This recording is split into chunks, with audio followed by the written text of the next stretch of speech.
Oke, selamat datang. Hari ini kita bakal ngobrolin soal sistem informasi perusahaan.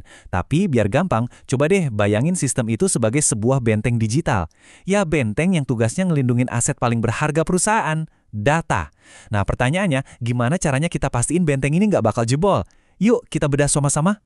Coba bayangin skenario ini. Ini sering banget kejadian. Satu laptop perusahaan hilang. Kelihatannya sepele kan? Tapi di dalamnya ada data-data super penting.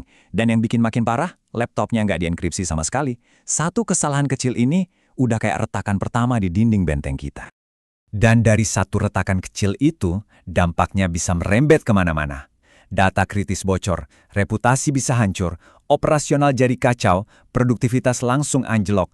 Belum lagi bisa kena sanksi hukum dan denda yang jumlahnya nggak main-main. Ini udah bukan lagi sekedar masalah IT loh, ini adalah krisis bisnis yang dimulai dari satu titik lemah. Nah, ini dia pertanyaan kuncinya. Insiden kayak tadi itu bukan takdir, tapi murni kegagalan pertahanan. Jadi gimana caranya kita bisa bangun benteng yang jauh lebih kokoh dan mastiin setiap celah, sekecil apapun, itu tertutup rapat? Jawabannya ada di cetak biru pertahanannya. Dalam dunia kita sebut ini audit sistem informasi. Ini adalah rencana induk untuk membangun dan memperkuat benteng digital kita dari waktu ke waktu. Jadi, apa sih sebenarnya audit sistem informasi itu? Gampangnya, anggap aja ini kayak inspeksi menyeluruh yang dilakuin sama seorang ahli strategi benteng. Auditor itu nggak cuma datang buat nyari-nyari kesalahan atau keretakan, tapi mereka juga mastiin kalau setiap bagian dari sistem kita itu benar-benar berfungsi untuk mendukung tujuan besar perusahaan. Coba deh kita lihat perbandingan ini. Dulu, di zaman sistem manual, semuanya serba lambat, data terbatas, jadi resikonya juga kecil. Tapi sekarang, di dunia baru, kita berhadapan sama data yang jumlahnya masif dan bergerak secepat kilat. Kekuatannya emang luar biasa, tapi resikonya juga jadi terpusat dan bisa menyebar kayak api kalau nggak dikelola dengan benar. Nah, inilah kenapa audit jadi krusial banget. Oke, sebelum kita ngomongin soal pertahanannya, kita perlu kenal dulu nih, apa aja sih yang sebenarnya kita lindungi? Apa aja fondasi dan dinding dari benteng digital yang kita punya? Inilah pilar-pilarnya.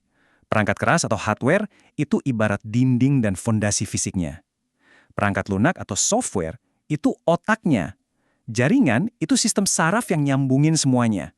Dan basis data, nah itu dia perpustakaan paling berharga di jantung benteng, yang wajib kita lindungi mati-matian. Setelah bentengnya berdiri kokoh, ya kita butuh penjaga kan? Nah, inilah inti dari audit.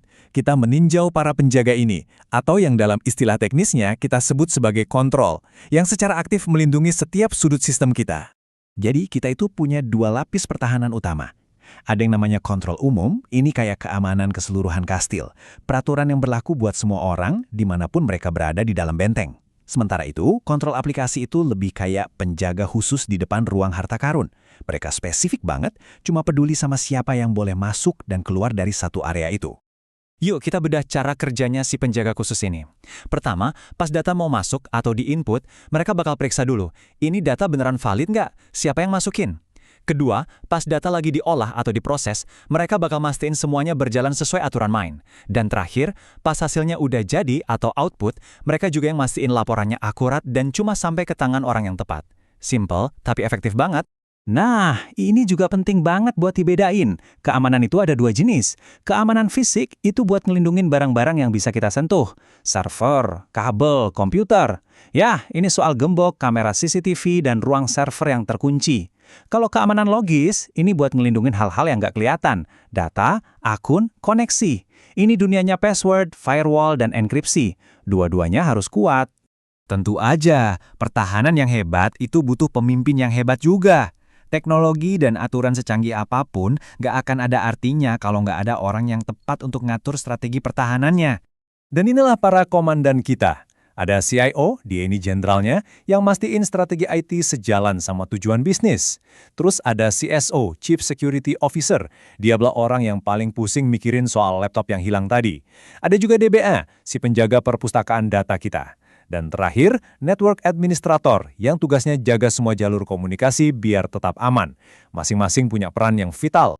Para komandan ini nggak asal-asalan loh menempatkan penjaga. Mereka pakai strategi yang namanya pendekatan berbasis risiko. Artinya apa? Ya mereka nggak akan naruh penjaga terbaik di gudang sapu, kan?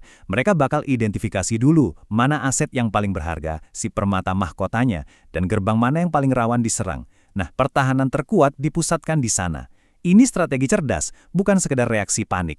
Dan ini ngebawa kita ke kesimpulan paling penting. Tujuan audit itu bukan cuma buat nyari-nyari masalah atau nyalahin orang. Tujuan utamanya adalah untuk memastikan benteng digital kita ini nggak cuma aman, tapi juga secara aktif membantu kita memenangkan pertempuran bisnis. Jadi saya mau tinggalkan Anda dengan pertanyaan ini untuk direnungkan. Organisasi Anda pasti punya benteng digital. Siapa komandannya? Dan yang lebih penting lagi, apakah para penjaga Anda sudah ditempatkan di gerbang-gerbang yang tepat? Coba pikirkan baik-baik. Karena keamanan Anda, ya bergantung pada jawabannya.